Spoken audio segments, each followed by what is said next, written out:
West Bengal municipal service কমিশনের আন্ডারে KMC যে সাব অ্যাসিস্ট্যান্ট ইঞ্জিনিয়ার রিক্রুটমেন্ট হয়, সেখানে ইলেকট্রিক্যাল ইঞ্জিনিয়ারিংয়ের যে পোস্ট এবারে ক্রিয়েট হয়েছে সেটা হচ্ছে 19টা ইলেকট্রিক্যাল ইঞ্জিনিয়ারিংয়ের পোস্ট আছে, ক্যাটাগরি অনুযায়ী ভাগ আছে।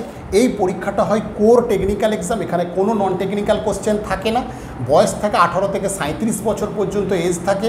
তো যেটা মজার বিষয় হচ্ছে তোমাকে ওয়েটেজ পেপার জানতে হবে। আমরা প্রিভিয়াসের যে 2022-23-এর কোশ্চেন ছিল, সেই কোশ্চেন অনুযায়ী 2023-এর ওয়েটেজ পেপার ছিল বেসিক ইলেকট্রিক্যাল ইঞ্জিনিয়ারিং 19টা কোশ্চেন এসছে, মেজারমেন্ট 16, ইলেকট্রিক্যাল মেশিন থেকে 20টা, পাওয়ার সিস্টেম থেকে 19টা। টোটাল এই 4টে সাবজেক্ট তোমার পড়লে 74টা কোশ্চেন কিন্তু কমন এসছে।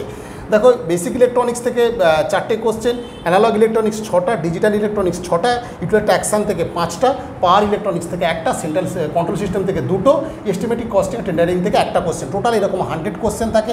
এটা 100টা টেকনিক্যাল কোশ্চেন থাকে, প্রত্যেকটা 2 নম্বর করে, তার 200 টেকনিক্যাল এক্সাম। আর আর তোমার হচ্ছে পার্সোনাল টেস্ট থাকে 40 নম্বরে। তো এই ডিটেলস ভিডিও পেতে গুরুকুল স্টাডি সেন্টার ইউটিউব চ্যানেলে তোমরা যাবে, যে সেখানে ডিটেলস ভিডিও পাবে এবং তোমার সিনিয়র দাদাদের সাক্ষাৎকারও ওখানে দেখতে পাবে, যারা কিন্তু অলরেডি সেই পোস্টে রিক্রুটমেন্ট হয়েছে। তো বন্ধুরা, যারা প্রিপারেশান নিতে চাইছো, যে নম্বর আমাদের দিয়েছি সেই নম্বরে ফোন করে নেবে।